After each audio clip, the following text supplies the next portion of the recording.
Greetings, roller skaters. This video is my top 5 tips for beginners starting to roller skate outdoors. Both Kev and I skated for a really long time, years, only at the rink before we learned how to skate outdoors. And the rink is a lot of fun, but skating outdoors opens up the world a different way when you can go out and like skate your local beach or downtown or parks and trails. It kind of opens up a whole new world of looking at your city or town or wherever you live on your skates. But it's different. It's not the same as skating indoors. So of the top 5 things that I feel are most important, first would be, I think, learning how to skate in a staggered stance.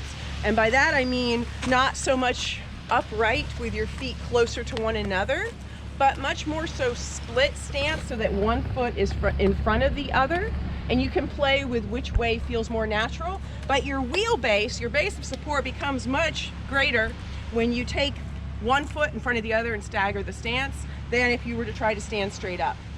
Also, when you hinge forward at your hips and knees and torso, that makes you more stable, so that if your feet are staggered, your wheelbase is greater and you're hinging forward in that more aggressive sort of stance with the knees bent.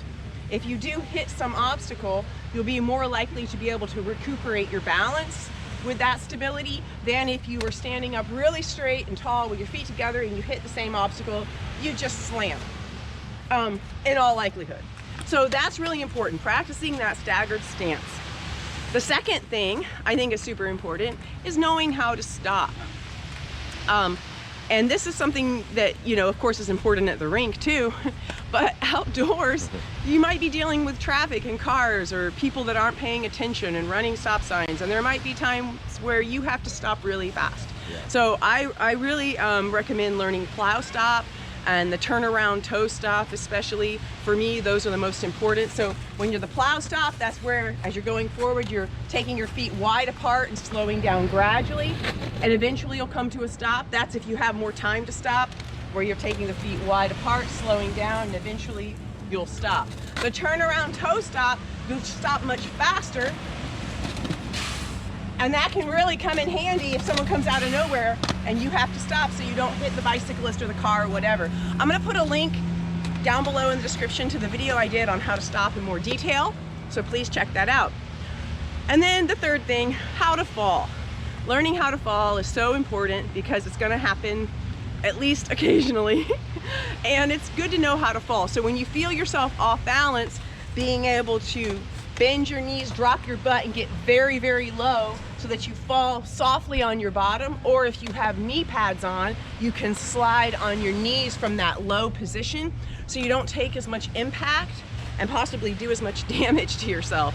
I'm gonna also put a link in the description below to a video that Kevin did in more detail on how to fall, so if you don't already know that, please check that out. I fall a lot. And you become good at it. You get better at falling, so you minimize damage, and it really doesn't hurt it as so much or at all sometimes if we do it softly, right? And then the fourth thing for me, skating outdoors, be aware of surroundings. Super important.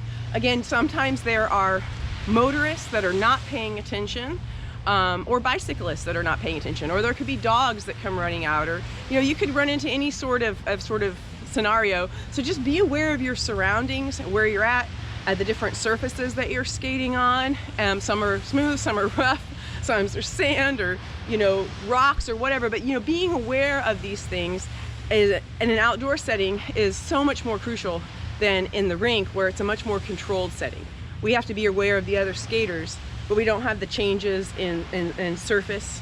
We don't have cars and bikes and things like that. And then that brings me to the fifth thing, which is be aware of the weather.